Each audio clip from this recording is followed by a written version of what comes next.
down the way here. Maybe literally. Maybe literally. It is a lightning round. Yeah. What's one trend you're kind of long on within security, obviously, and what's one you're a little more pessimistic on? All right. Long on ESPM. Companies have got to get their data estate in order to unlock the millions.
Ladies and gentlemen, our next session, The Impossible is Now Possible AI Startup Showcase, presented by AWS Startups, will begin momentarily. Please take your seats.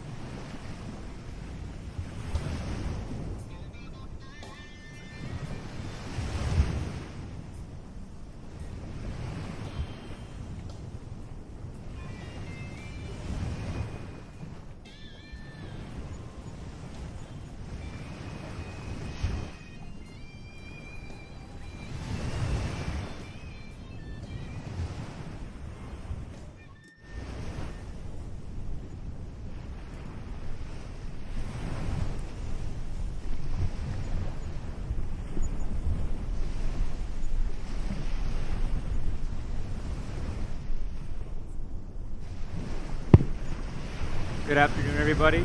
Welcome, welcome. Wonderful LA weather we got here today, so glad we're dry. My name is Lucas. I'm on the investment team here at March Capital, and I'm thrilled to be introducing our moderator, Nakayo Yang, for this event. Nakayo leads partnerships at AWS, where he works with VCs and portfolio companies to help maximize the benefits of AWS services. Prior to AWS, he was a director at TikTok, where he led their US advertising sales team.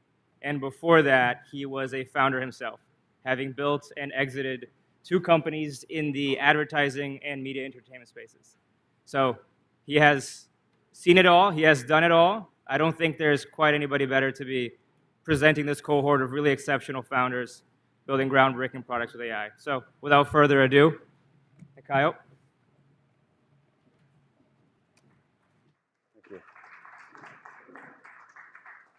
Good afternoon, everyone.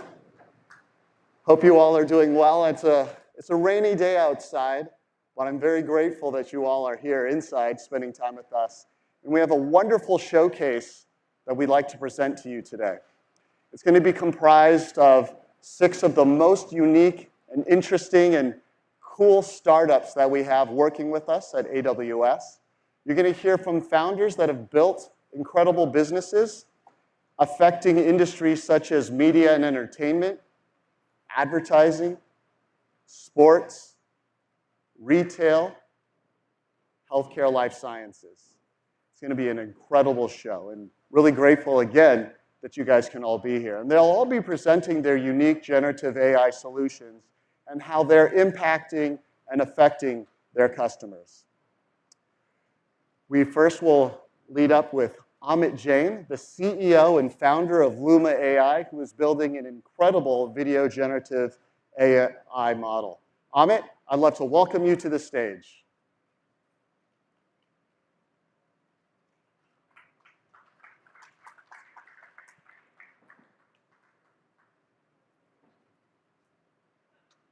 All right, there he is. The magic of generative AI, you get him live and in person. Thanks. Yeah. Hey, everyone. It's great to be here. Today, I want to tell you a little bit about our work at Luma AI. So our mission is to build the multimodal general intelligence future, where models can understand, generate, and operate in our physical world. When we say multimodality, we imply models that are able to see in video, hear in audio, and reason in language, all in the same space. We believe that's what the future looks like. Currently, LLMs think in terms of text and understand text. This caps their performance for pretty much anything that has to do with the real world. Text alone is not enough to reach AGI. So we are starting by building multimodal models that are capable of generating production quality videos for premium production across entertainment and ads. These models, I'll show you a demo of it, is able to reach a level of quality that videos you're going to see, you're not going to be able to tell if it came from generative AI or models like that. So our first one is called Ray 2. And let me just actually have you watch some things generated from Ray 2. These are footage created by our users, not cherry-picked by us. The video and audio is both generated from our model. Let's suppose that you were able every night to dream any dream you wanted to dream.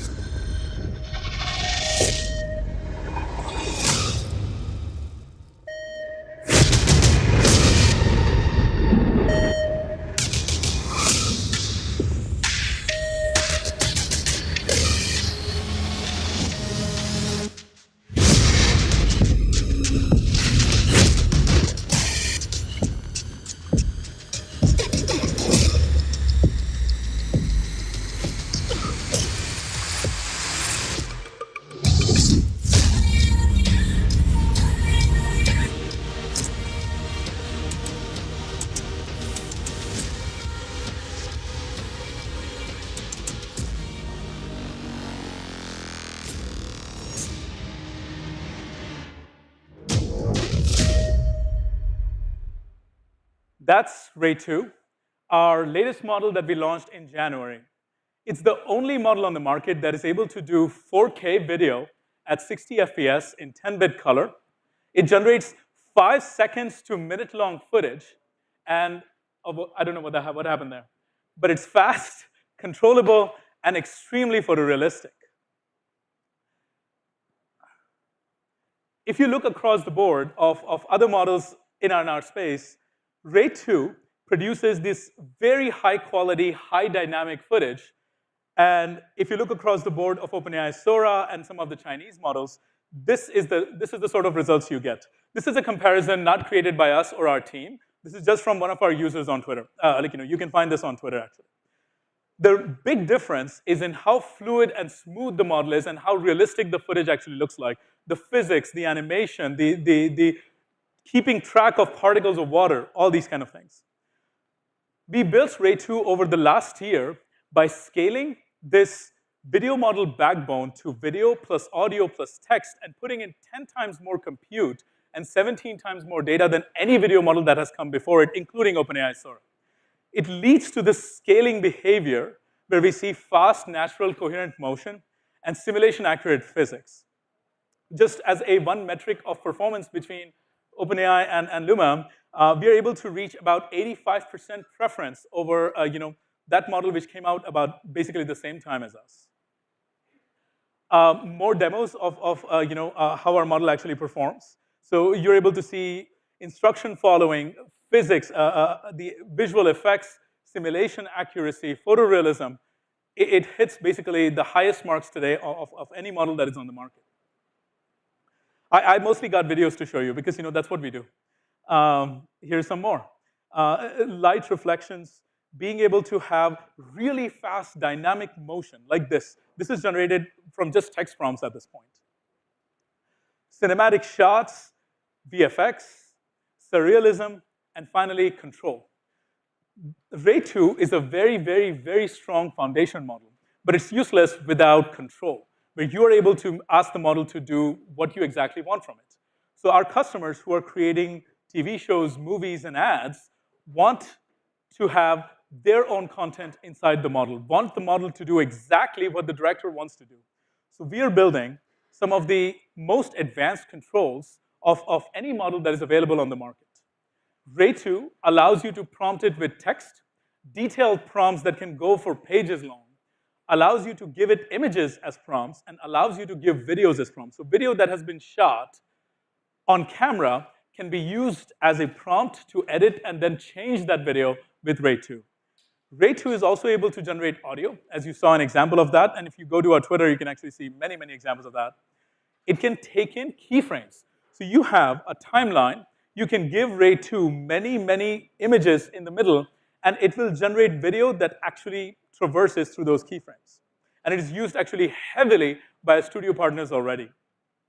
And it has, I think the formatting is very annoying to me, but it has one of the best object consistencies of any visual model, not just in image space or video space. So imagine you're Nike, and you have a shoe that you're creating an ad for. Ray 2 can take video and images of that shoe and then produce ads for it without modifying that thing or degrading it, things of that nature. So before I end, I'm going to show you a feature that we are launching today. This just launched a couple of hours ago. This is keyframes that we're launching now to public from our studio products.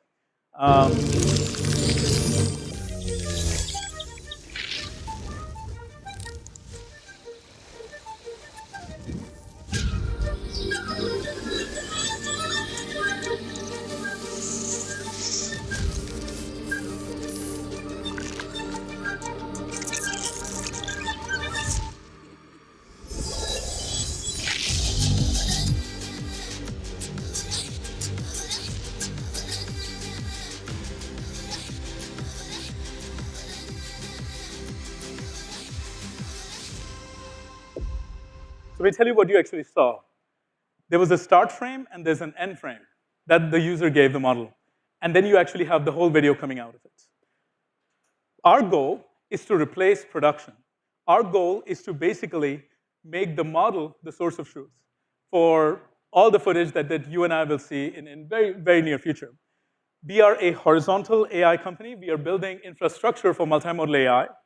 Our services are available as a self-serve product called Dream Machine, which is actually heavily used by professionals today who are making video for studios, for themselves, for YouTube, everything up and down the chain. In addition to that, we have an API over which all our models are available and used by our enterprise customers to integrate into their own workflows. Our models are also available over Amazon Bedrock, which gives you a very scalable and safe environment where your data does not leave your VPC on Amazon. So these models are available today here, and we are expanding our distribution as time goes on. Thank you for having me here. It was great to be. Great job. Thank you so much, Amit. What an incredible presentation. Isn't it so amazing how you saw the output fidelity and the physics of the videos that Amit was able to share with us today? It's also worth noting that Luma Labs and Amit were part of the 2024, our first ever AWS Generative AI Film Festival. You can look it up. We received coverage from Wired Magazine, Fortune, and we had the good pleasure of working very closely with Luma and a number of fantastic AWS startups focused on the generative AI space across media and entertainment. Now we're going to switch from media and entertainment to hear from two incredible founders. The first one who is solving for medicinal chemistry by applying machine learning to the data sets that they've been analyzing. His name is Ian Quigley. He is the CEO and founder of Leash Bio. Very excited to have Ian come on up. Ian? Big round of applause for Ian. Thank you, sir. There we go. Okay. There we go. Can we hear me? Yeah? Okay. Hey, thanks for letting me come on stage here and tell you about what we're trying to do over at Leash. We are an artificial intelligence drug discovery company. And at our very highest level, I do want to talk about what is a drug. It is a small molecule that sticks to a protein in your body that might be misbehaving. And we want to be able to predict these. We want to be able to take the structure of a protein, which is encoded by those amino acid letters on the left, a chemical structure of some kind, and then make a good prediction as the likelihood of them binding together computationally. Otherwise, we've got to do these huge brute force searches across chemical space to find new therapies. And when we think about trying to solve this problem at Leash, we are informed by the history of machine learning solving other difficult problems. And I put them on the slide here. Here's a bunch of them. Some people in this room may have worked on these. One thing that we've noticed is a very steady trajectory where there is the math that was invented that solves the problem.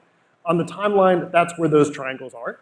And then some time goes by where the problem keeps not being solved. A great example here is convolutional neural nets, which were made in the 80s, are credited with identifying objects in pictures.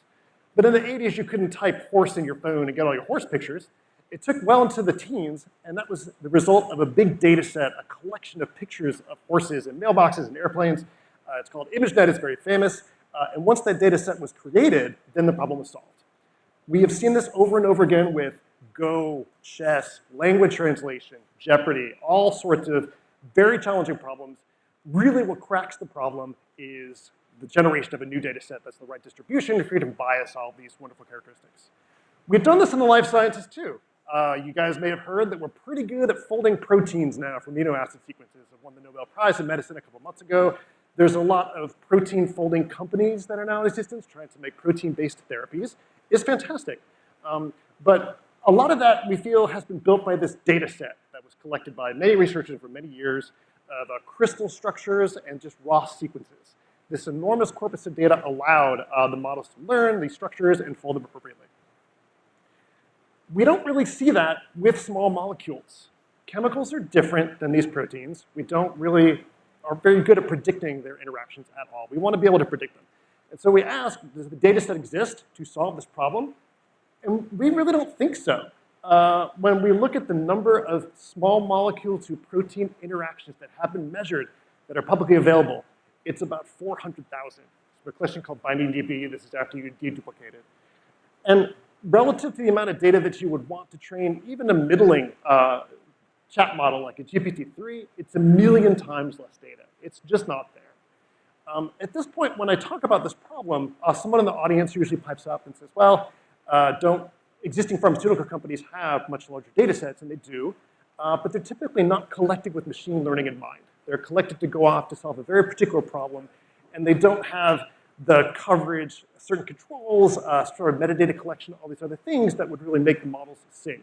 It's quite challenging, and what you really need to do is to collect it from the beginning with a very uptight experimental design. And it's going to require a fair amount of forward-thinking, long-term planning, like a big capital investment, which is why we made the first 12 billion physical measurements at Leash in a lab I built in the basement of my house. These are actual pictures from the lab. We put a genome sequencer down there, and you can see that my dog was there. It did not cause any real problems. If there are chemical people in the audience, if you just Google Leash and Belka, you'll see the first 4 billion measurements that we released to the public for folks to train their own models on and evaluate the quality of our data. We're not in the basement anymore. We're scaled up quite a bit. So the team went from 4 to 11, but in that team of 11, we've screened 350 proteins across 6 million molecules each in the past couple of months. We should get to 800 by sometime in Q2. We do all the protein production in-house, all the automation in-house, all the screening, all the sequencing, and all the downstream machine learning approaches. We don't think it's an exaggeration to say that we're screening more protein targets right now than any other shop on Earth. And what we're going to do with all of this data that we're producing is use it to find novel therapeutics and be able to predict small molecules binding to protein targets in a way that will accelerate drug discovery. So we make all these measurements, train language models on these measurements, use them to more efficiently explore chemical space, and then to jumpstart therapeutics programs. And we just got our first mouse data back on Friday, and it's doing the kind of things that we wanted to do, and we're quite excited about that. We are an investor conference. I would be remiss if I didn't say that we just launched our A couple weeks ago. So if anyone here is interested in talking to me about that or the science that we're doing, I'm very happy to. And I want to thank all of you for your attention and AWS for hosting us here.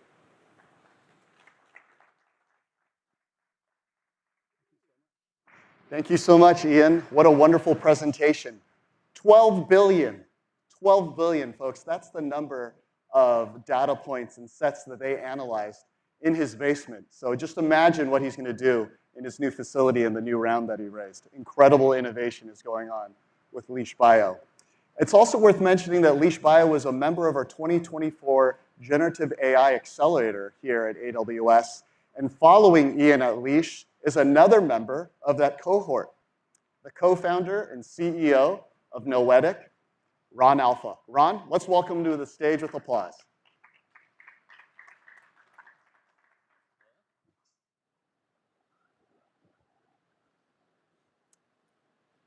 Thank you all for the opportunity to present. So my name is Ron. I'm CEO, co-founder of Noetic.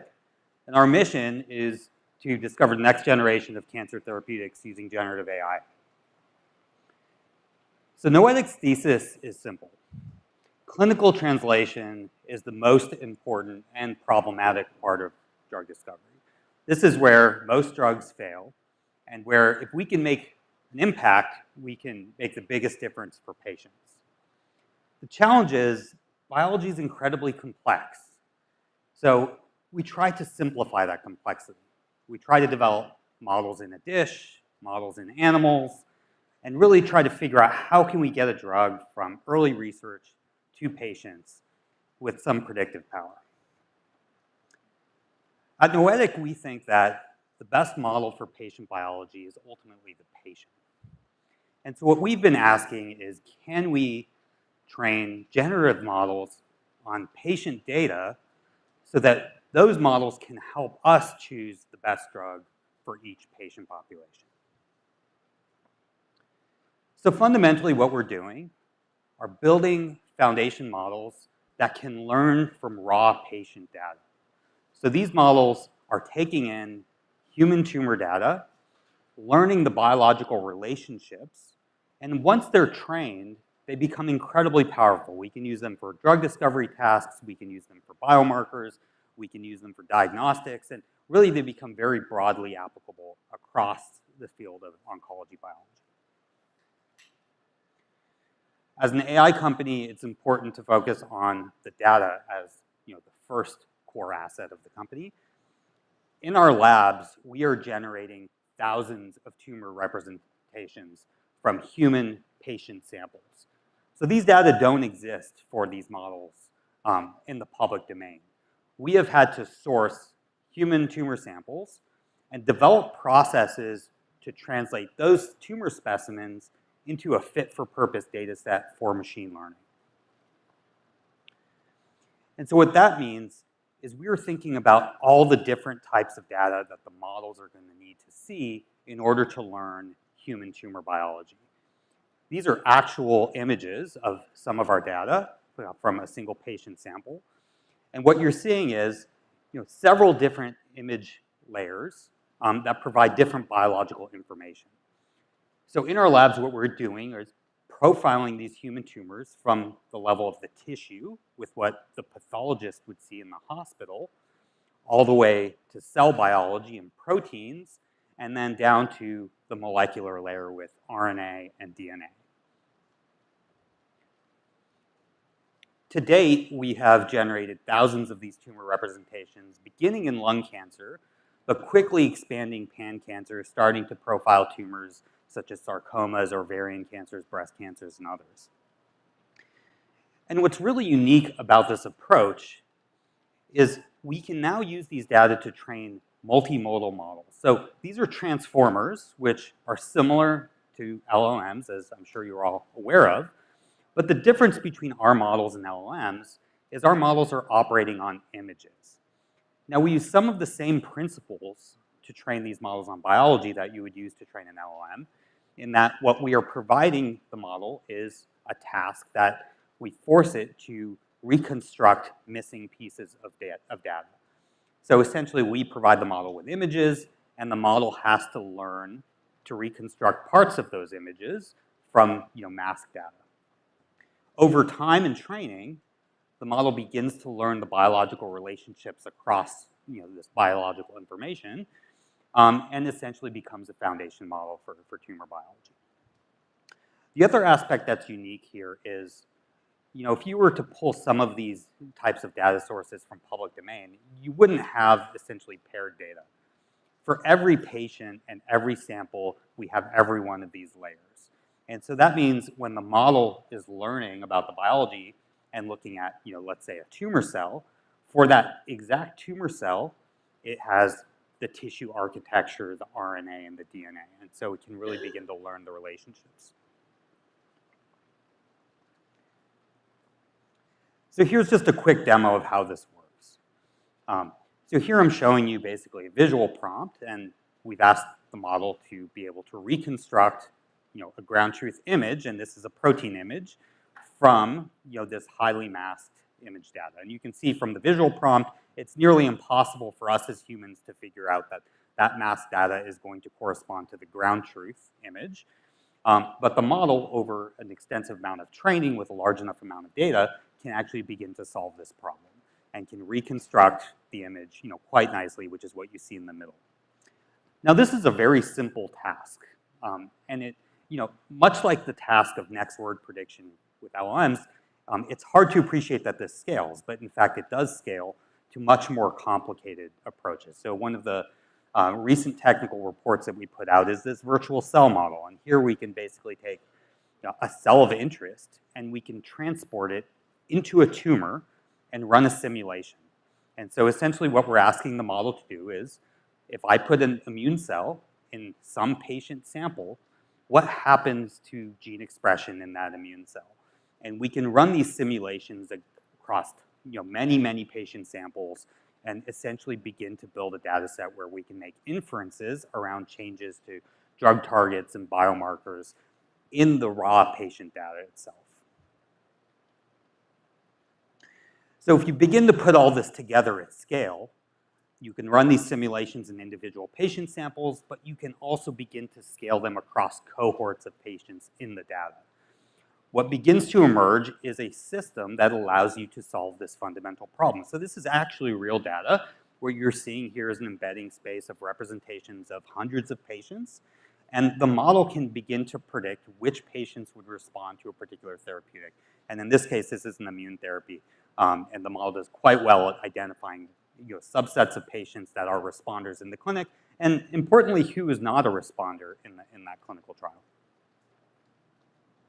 So I see them at time. I'll kind of get to the end here.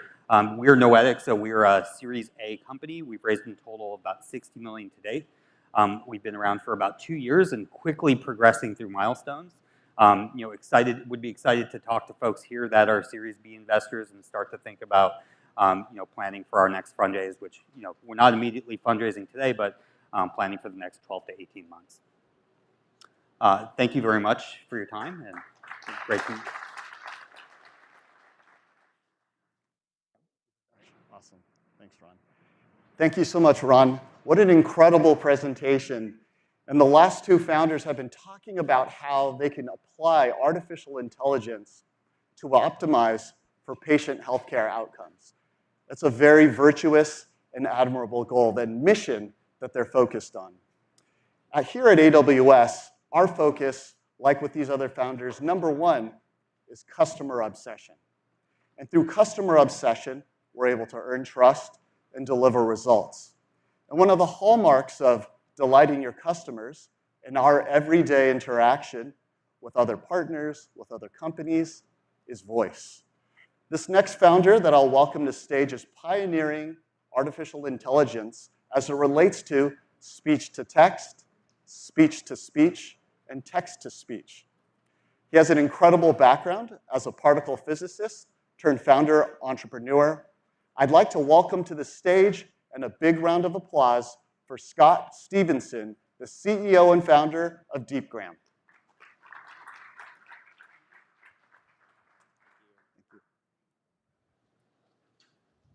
Hello, folks. So I do have some slides, and I'll go through them, but I also just got a note from one of our team members today saying we have some great voices that you could demonstrate. So I'm going to jump into that, and actually the AV people have no idea I'm going to do this, so if it doesn't work, I'll just quit and we'll go to the slides. But let me just play a voice here. Hello. One moment. I'm working on it. Please hold while I pull up your account information. This won't take long. I'm checking this for you. Give me a moment to pull up the information.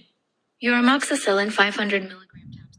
Okay, so I just wanted to give you an idea. This is like a human-like voice, and it's just reading off a script, right? But I also have another demo that I'm going to attempt to do. This one really, we don't know if it's going to work or not, but just a second.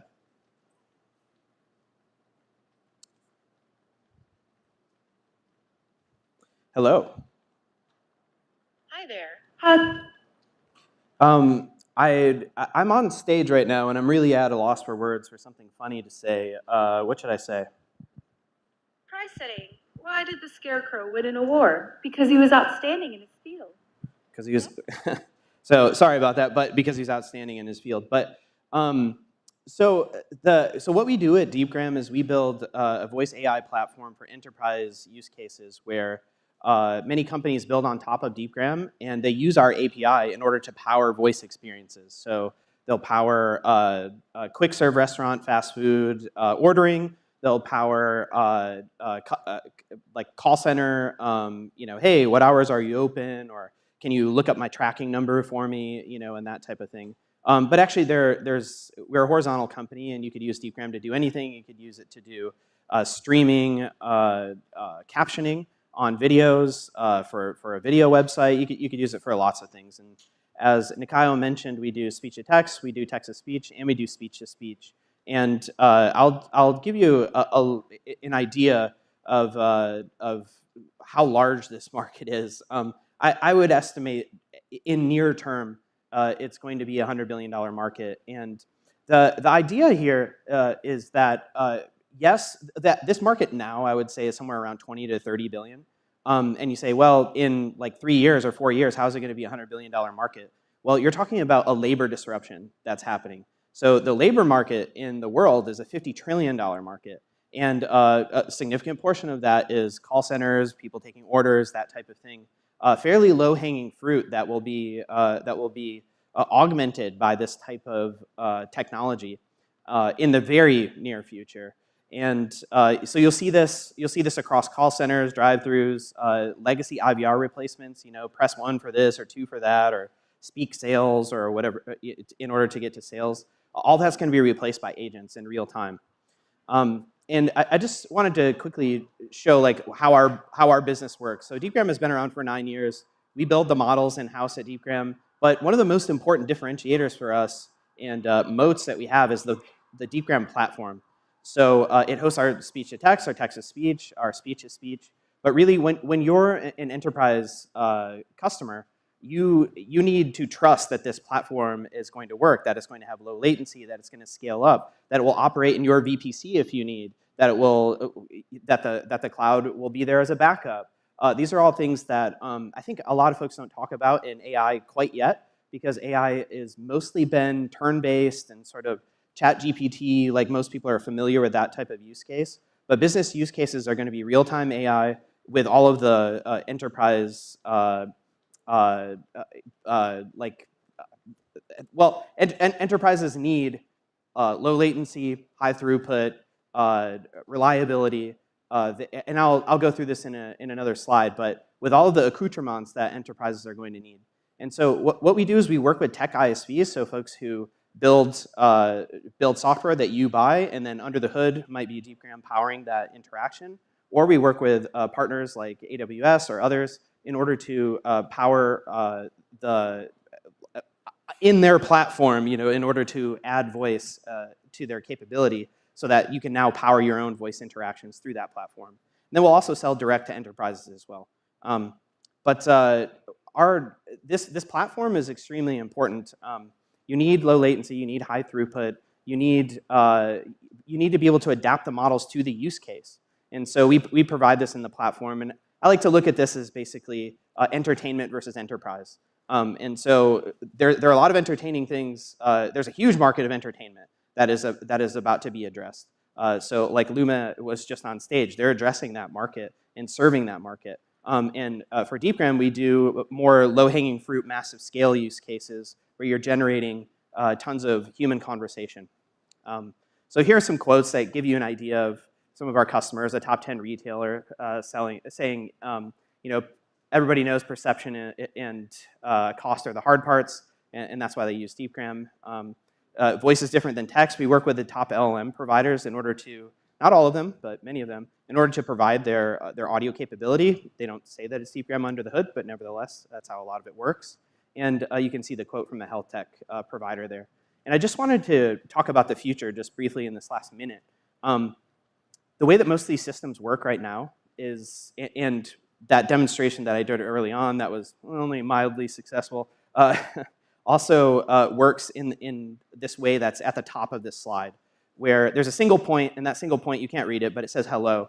And this is what happens when you speak into a microphone, you use a speech-to-text system, and then it takes that rich audio signal and then flattens it down just to text. So like if you speak the word hello, well, you could be speaking it with rain in the background, you could be speaking it with an accent, you could be speaking it, you're young, old, excited, not. There are all sorts of rich information in there, but it gets flattened down to the single word hello. And so you can imagine if you have an entire sentence or paragraph or whatever that you want to say, all of the context is missing from that, or not all of it, a huge portion is missing. And so if you want speech-to-speech to work really, really well, you need the context. And that's what this lower plot here is representing. It's all the different voices. Are you saying it in an angry way, a curious way, but just a single word? And this is how the future of speech-to-speech is going to work. These are the models that we're building in DeepGram. We actually just released Neuroplex, or we did the announcement for Neuroplex, which combines all of this into a single model. But importantly, it's controllable. It's explainable, and so for an enterprise use case, you can actually understand why the bot is making the decisions that it's making, and then from that, control the way that it behaves, and doing it all with low latency, high throughput, and good COGS. And so this is what we do at DeepGram. I know it was just a quick presentation, but if you have any questions, just ask me, find me after. Thanks.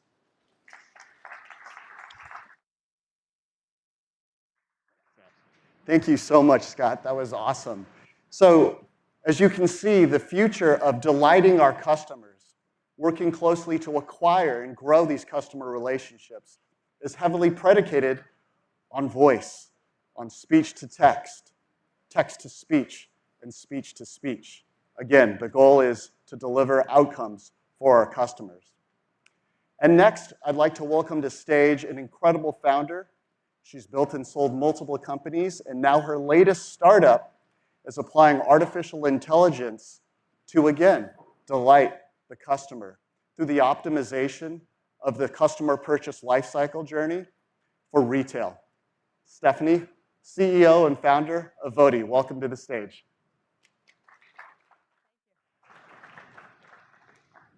Hi, I'm Stephanie Horbacheski, founder and CEO of Voti. We build multimodal large language models for retail companies. So you have all heard that expression that a system can only be as good as the data going into it.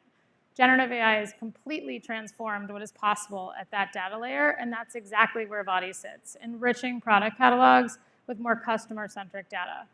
I'll give you an example from Nike. People looking for a Taylor Swift jersey expect to find a Travis Kelce jersey. This is not your standard product attribute data, but it is how customers think about products. I bring my experience as a second-time founder with a 9-figure exit. I grew that company to over $100 million a year in revenue and discovered there was a much bigger problem to solve. My retail customers were struggling to get unstructured data into machine learning applications.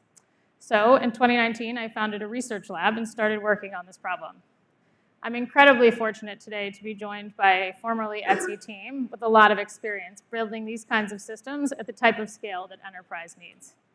I think the most important thing to cover right now is that the ROI is stunning. We are expecting 9-figure returns from our initial deployments. We approach this data as a buyer engagement pyramid. So think about the first layer as table stakes. We had one customer trying to sell the piece that you screw a fan into with nothing more than the title and the image. This is what buyers need to fill their product data. If you have a taxonomy, we can fill it. Level 2 gets into bridging that semantic gap between what a manufacturer provides and how a customer actually talks about a product. Once you understand all of this, you can get to level 3. You can look at drawing connections between your products, the utility, behavioral attributes, and including all of them. And level 4 is the holy grail. This is explainable AI and personalization. We've all experienced a lot of this at Netflix. I, for example, did not realize that I liked stories about siblings until they renamed my carousel that way. This data layer allows you to give those wow moments in personalization. Today, I'm going to focus on giving you some examples from levels 2 and level 4. Unstructured data examples. So this is the different lenses that customers take with products. What activities they might use it for, like hiking in Yosemite. Who they might gift it to. One of our favorite use cases is generating the possible search queries for a product.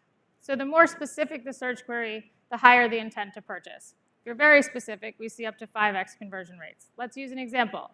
A black women's lug sole boot with removable embellishment. There is an enormous opportunity to take those search queries and build landing pages on Google. I invite you to go to Google and see what an enormous opportunity that this is for brands right now. Sorry, I was supposed to shift to the next slide. Explainable AI and personalization. So this is the idea that for every product, there are many buyers. It is taking a polo shirt and marketing it to a young professional by saying that it's incredibly versatile and goes from work to weekend, and marketing to an athlete by saying that it is sweat wicking. You can do this on the reverse side with buyers. You can take what you do know about a buyer and generate a profile about them. So you can personalize the homepage of an app, for example. This person likes elevated basics and neutrals. That's what they should see when they log into your product. Let's talk a little bit about what it takes technically to do this work. There are 3 main components. The first is building a fine-tuning data set. So we are indexing the top e-commerce sites every single day and building a fine-tuning data set of customer language, trends, et cetera. This allows us to quickly fine-tune the latest and greatest models. Right now, we happen to really like Qwen and Claude, and turn around what is the best solution for each one of these applications. Number 2 is that most of these models are very large. They are very expensive. They are slow. So we have invested deeply in quantization and distillation techniques so that we can make this stuff very affordable and scale to the size of enterprises at billions of products. And the last piece is by far the most complicated. It's the ML orchestration. This is an entire ensemble of models to deliver these solutions, doing continuous quality monitoring, security, and we are delivering all of that via a seamless API. Thank you to our deep relationship with cloud, in particular AWS. We can say that Pilot is completely sponsored by them, and they have done work like the GenAI competency to provide procurement for our enterprise customers. So I will leave you with this if you know any retail customers. What we are pitching is that we are guaranteeing revenue growth in 6 weeks at no charge to you. I will end on that high note. Thank you so much to Nikau, AWS, and Montgomery Summit for having me here today.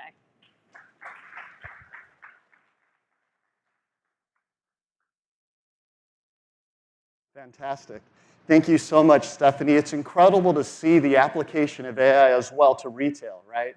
To optimize the customer journey, to ensure that the products, the solutions, the services that they're looking for and shopping for are properly served up. So finally, our 6th and final presenter, an incredible founder, is revolutionizing the audio space.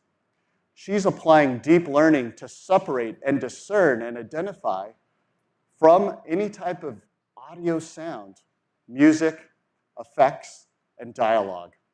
I'd love to welcome to stage the winner of our 2024 Generative AI Accelerator Unicorn Pitch Tank event at reInvent last quarter, Jessica Powell, CEO and founder of AudioShake. Big round of applause for Jessica.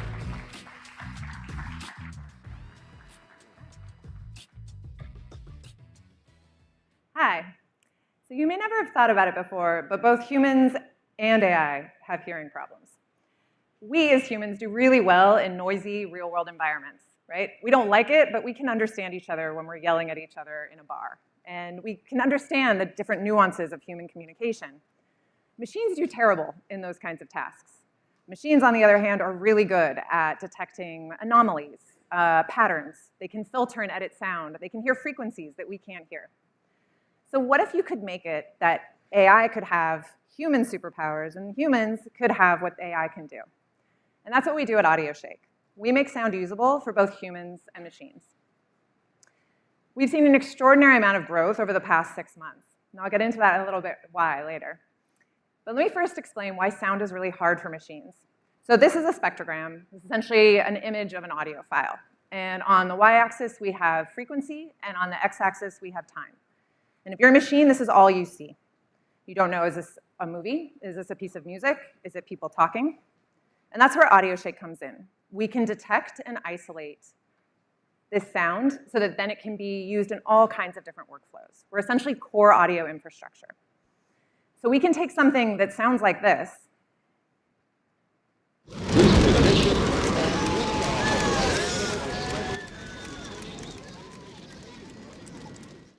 and just extract what's needed. And liftoff of the Space Shuttle Discovery returning to the space station. So we work across a broad range of entertainment and speech workflows. So in film, movies, TV, and sports, we do things like separate audio for sync licensing, remixing, localization, immersive audio, and even copyright compliance. On the machine side of things, we're used, for example, in ASR captioning workflows to isolate speech like you just saw before it goes through ASR.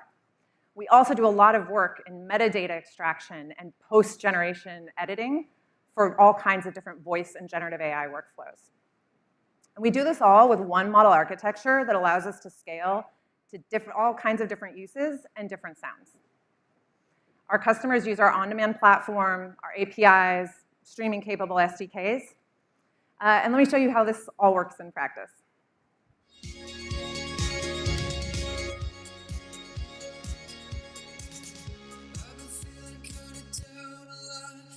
It's like a dream come true, isn't it, really? We talked about nerves and coming into a game like this, just the magnitude of this game, massive game. Was there a hangover at all from last season, the result and the coming to us? Couldn't be more mistaken. We're here to help you by deactivating them. Gut, ja. Dort hat sich was eingenistet, Noah. Well, you know how in a typical podcast, all the voices and sounds get kind of mushed together into one track? One big audio stew. Exactly.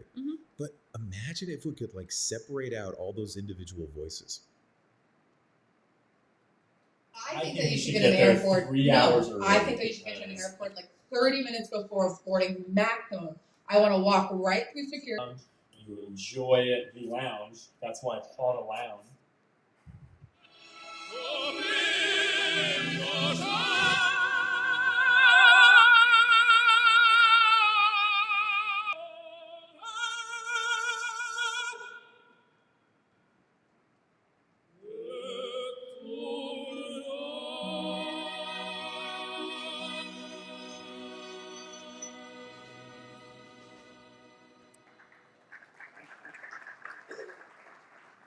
Thanks, guys. So we work with some of the world's biggest media, entertainment, sports, and tech companies. That ranges from music labels, film studios, sports leagues, and big tech. We have state-of-the-art, patented, proprietary models, and we have really unique data partnerships with some of our customers that feed into all of our models so that all of our customers can benefit. We also have a deeply technical team with over 60% of the team having PhDs in AI or electrical engineering.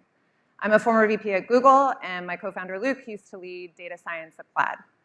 We're also all musicians and huge audiophiles, and so we get super excited about the idea of what you can do when you can open up audio and make it easier and more accessible for both humans and machines, for creative workflows, productivity, and monetization. And we've experienced over 600% year-on-year growth with 100% enterprise retention. So if you're really excited about audio or know companies that are wanting to open up audio to make it for creative use or monetization or accessibility, or sure, you eventually want to invest in a company that does this, please come talk to me. Thanks.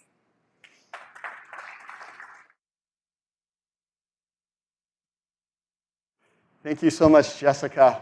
That was an incredible presentation. I got chills when I saw the opera singers, Pavarotti, Bocelli. It was incredible. The way the technology works to discern and separate out the different nuances, the stems, if you will, from audio.